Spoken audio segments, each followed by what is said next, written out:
Welcome back, leader. In this video, we're continuing our conversation talking about volunteers, how to recruit them, and the process that goes beyond that. We already talked about how to identify someone that you want to join the team. In this video, we're talking about what happens now. How do you make the ask once you've identified a person? And the important thing to keep in mind is that there needs to be some kind of process in place to have a smooth onboarding process.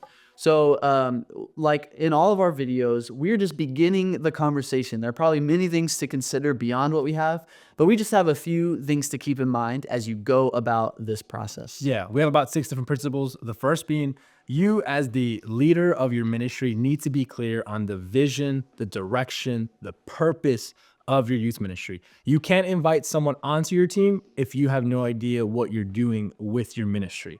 And you don't want to bring someone on into uncertainty or to a lack of clarity or a lack of organization.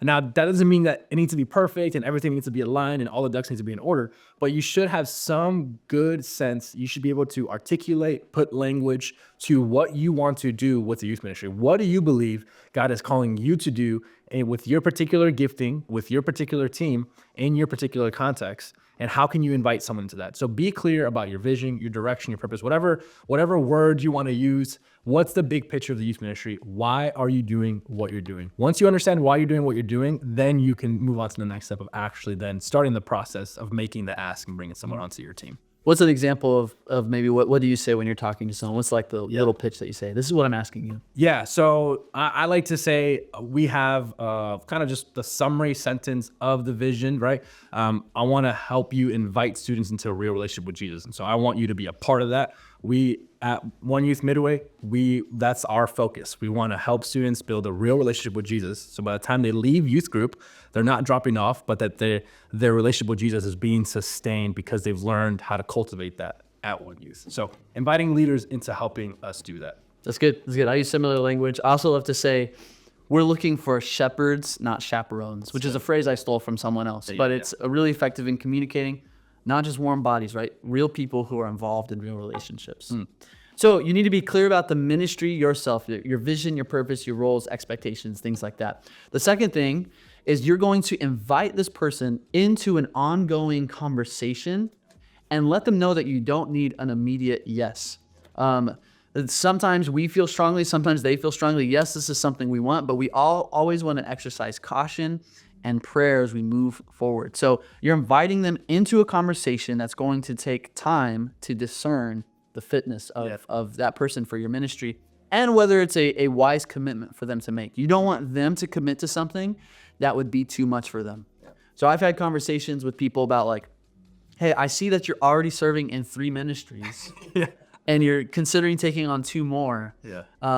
Let's take some time to pray. Let's take some time to discuss this and reflect on maybe there's some other things to let go of before you take this on, because I don't want you to join and then burn out and all these things. So this gives you time to reflect and to get to know the person more. It gives them time to reflect and really discern whether this is a good process and keeps us from rushing into it. But it's a conversation that you're inviting them into. Yeah, I was just gonna say I've learned that when you let someone know that you don't need an immediate yes, one, it communicates that it's something weird about when you communicate neediness and if you're like desperate for leaders and that comes across, that's not a very good look, I guess is the best way to put it.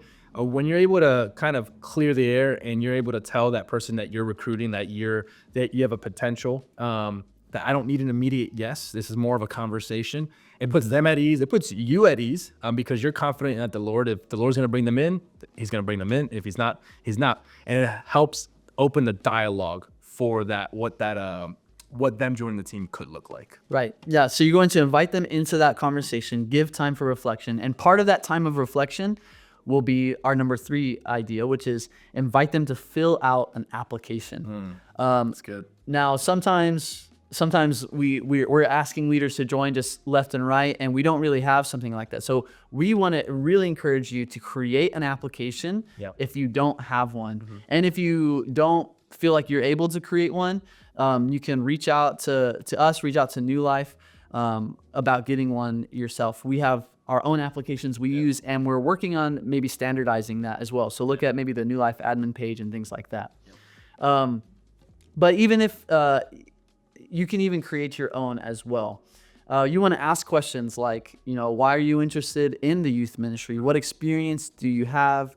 You want to ask them about how long they've been involved in your church and your location. Our time frame that we like to look for is they've been involved for 3 to 6 months. It gives them time to really connect to the location. We know they're not going anywhere, and we know they're not just coming in order to get involved in like a youth ministry and things like that. That's part of protecting your students. Yeah. And it's part of creating the relationship that they will need going into it. Yeah, some other questions that I have on my application, just like, what are some of your giftings? What do you enjoy doing? What's your social media handles? I go and look them up just to see, what's going on in the social media account.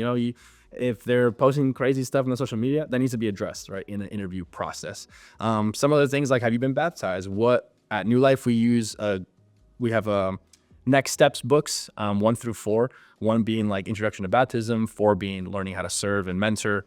And so I asked her, hey, have you gone through any of them? Have you gone through all of them? Just to kind of get a good feel of, who is signing up, references and all that, reaching out to references. Yes, references is a big one. Who do you have as references? And then actually following up, sending out an email or having a phone call with those references is really important. Yeah. You want to do all the work you can up front. Yep. To make sure that the person that you're inviting in, that this is a good fit, both spiritually, logistically, like all of these things, gifting wise, and things like that. This helps you to discern that. It's a tool in the discernment process. We are gatekeepers. Yeah. We're not trying to gatekeep the ministry in a strict way that we are super in control of it.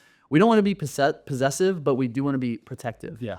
Of what the Lord is doing. And this is a tool to help us to do that. And it communicates care. It communicates that you care about the ministry. And when you're just willy-nilly bringing people onto the team, it communicates that you have a low standard for the ministry. When there's a process, application, references, follow-up, it communicates care, high standards, and that you love this ministry and that you're not going to just bring anybody into the ministry. Yep. Yes. And the parents will appreciate that. Yes, for sure. Along with interview process and application process, you want to do your interviews, right? And so you can either do them yourself, or if you have a trusted leader that you can then hand that off to who could lead those interviews. I myself, I participate in some of the interviews, but I have a leader, Abby Campos, shout out Abby, who does a lot of the interviews with people who are onboarding. 1, because she's been at Midway longer than I have, but 2, she's really good at them. And so she follows up with people, interviews them, and kind of after the first round, then passes them off to me, and I'm able to get to know them a little bit more as well. But also background checks. Do not forget to background check every single person that is interacting with students who are under the age of 18. It is crucial that we know who is interacting with our students, because we, like Zach said, we're not possessive, we're protective.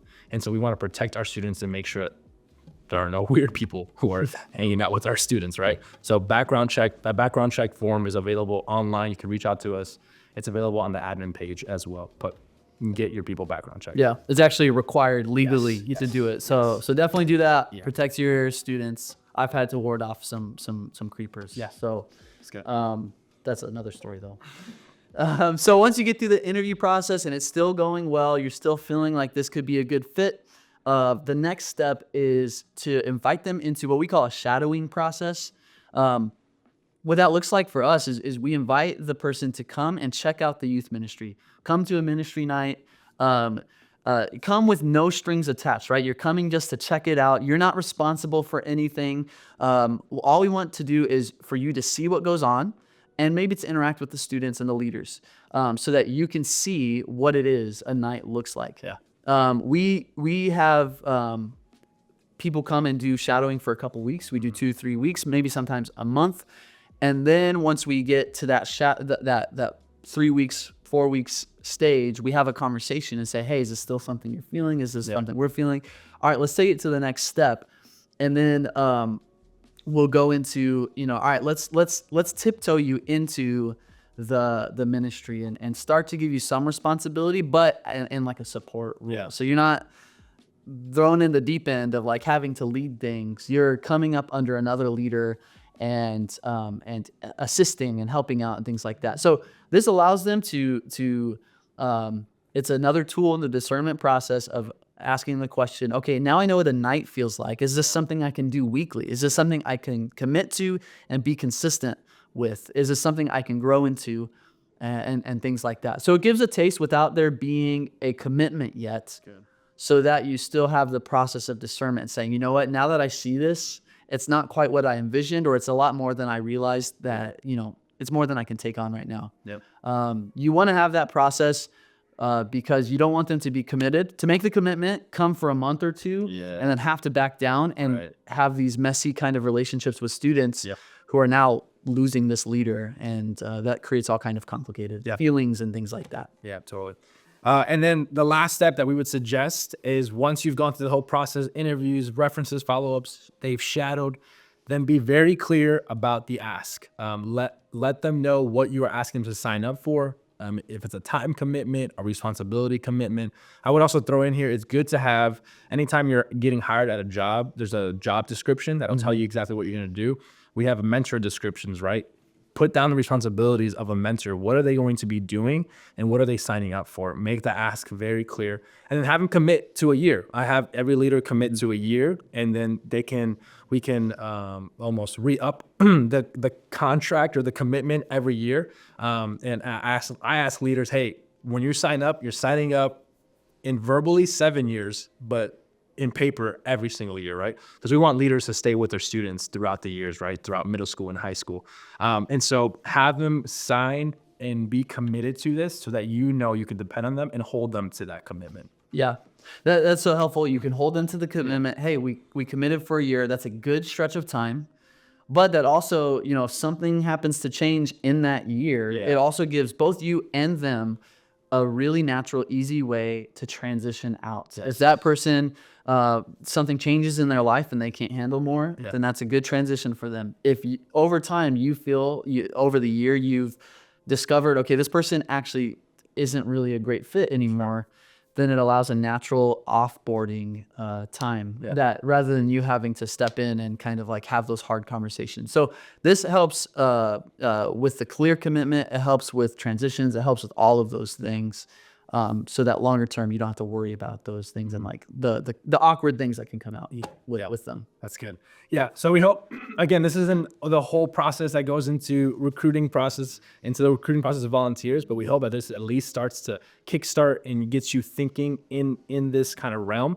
If you do have any suggestions, you have any questions, things that we miss, shoot us an email. My email is ablel@newlifechicago.org, Zachary@newlifechicago.org. We'd love to hear from you, feedback or anything that you would like us to talk about.